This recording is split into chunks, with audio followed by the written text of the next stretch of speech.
Gertrude, leave us now. For we have closely sent for Hamlet hither, that he, as 'twere by accident, may here affront Ophelia. Her father and myself, lawful espials, will bestow ourselves that, seeing unseen, may hear of their encounter frankly judge, and see if it is the affliction of his love, or know that thus he suffers for. I shall obey you. For your part, Ophelia, I do wish that your good beauties be the happy cause of Hamlet's wildness. So shall I hope your virtues will bring him to his wonted way again, to both your honors. Wish it may. Ophelia, walk you here. Your gracious so please you, we will bestow ourselves. I hear him coming. Let's withdraw.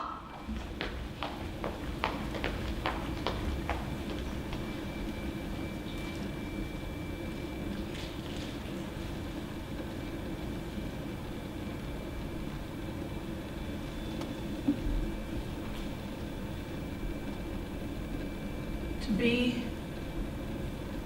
or not to be? That is the question. Whether 'tis nobler in the mind to suffer the slings and arrows of outrageous fortune, to take arms against a sea of troubles and by opposing end them, to die, sleep no more. By sleep we say to end the heartache and the 1,000 natural shocks that flesh is heir to, is a consummation devoutly to be wished. Die. To sleep perchance to dream, aye. There's the rub. For in that sleep of death, what dreams may come when we have shuffled off this mortal coil must give us pause. There's the respect that makes calamity of so long life, for who would bear the whips and scorns of time?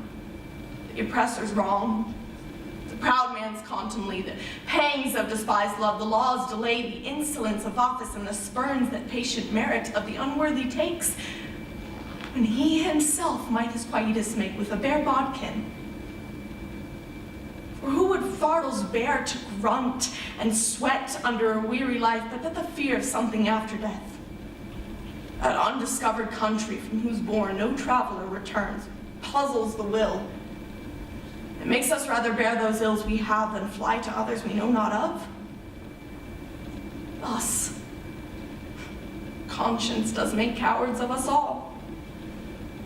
And thus the native hue of resolution is sicklied o'er with the pale cast of thought, and enterprises of great pith and moment with disregards their currents turn awry, and lose the name of action. It's off to you now. Fair Ophelia, nymph, in thy orisons be all my sins remembered. Good, my lord. How does your honor for this many a day? Humbly thank you. Well. My lord, I have remembrances of yours that I've long longed to redeliver. I pray you now receive them. No, not I never gave you aught. My honored lord, you know right well you did, and with them words of so sweet breath composes made the things more rich. Their perfume lost. Take these for the noble mind, which gives wax poor when givers prove unkind. There, my lord.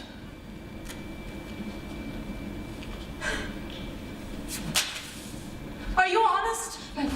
Are you fair? What means your lordship? That if you be honest and fair, then your honesty should admit no discourse to your beauty. Could beauty, my lord, have better commerce than with honesty? Aye, truly. For the power of beauty will sooner transform honesty from what it was to a bawd than the force of honesty can translate beauty into his likeness. This was sometime a paradox, but the time gives it proof. I did love you once. Indeed, my lord. You made me believe so. You should not have believed me. For virtue cannot so inoculate our old stock, but we shall relish in it. There's the more deceit. Get thee to a nunnery. Why wouldst thou be a breeder of sinners? I am myself indifferent, but I can accuse me of such things that it were better my mother had not borne me. I am very proud, revengeful, ambitious, with more offenses at my beck than I have thoughts to put them in time to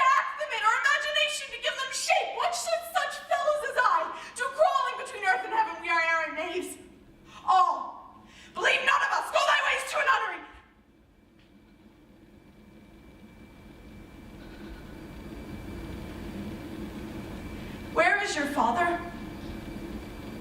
At home, my lord. Let the doors be shut upon him, that he may play the fool nowhere but in his own house. To a nunnery. Go. Help from you, sweet heavens. If thou dost marry, I'll give thee this plate for thy dowry, be thou as chaste as ice, as pure as snow. Thou shalt not escape calumny. To a nunnery go, if thou wilt me marry. Marry a fool. For wise men know well enough what monsters you make of them. To a nunnery. Go! Oh, heavenly powers restore. I have heard of your paintings. Well enough. You jig, you amble, you lisp, and you nickname God's creatures, and you make your wantonness, your ignorance. Go to! I'll no more on it. It hath made me mad. I say there will be no more marriages. Those that are already married, all but one shall live. The rest shall keep as they are. To a nunnery. Go!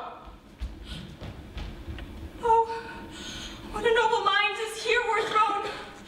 The courtiers, soldiers, scholars, eye, tongue, sword, the expectancy, and rose of the fair state, the glass of fashion, and the mold of form, observed, of all observers quite down. And I, of ladies most deject and wretched that suck the honey of his music best, now see that noble and most sovereign reason like sweet bells jangled out of tune and harsh, that unmatched form and feature of blown youth blasted with ecstasy. Oh, woe is me, to have seen what I have seen, to see what I see. Love! His affections do not that way tend, nor what he spake, though it lacked form a little, was not like madness. There's something in his soul, or which his melancholy sits on brood, and I do doubt the hatching disclose will be some danger.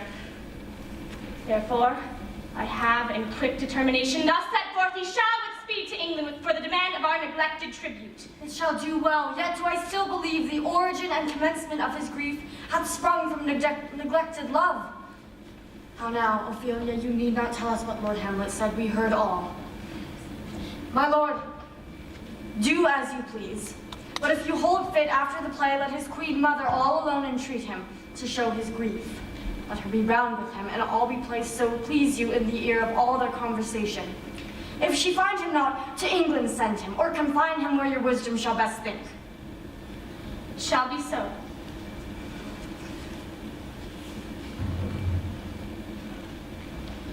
Madness and great ones must not unwatched go.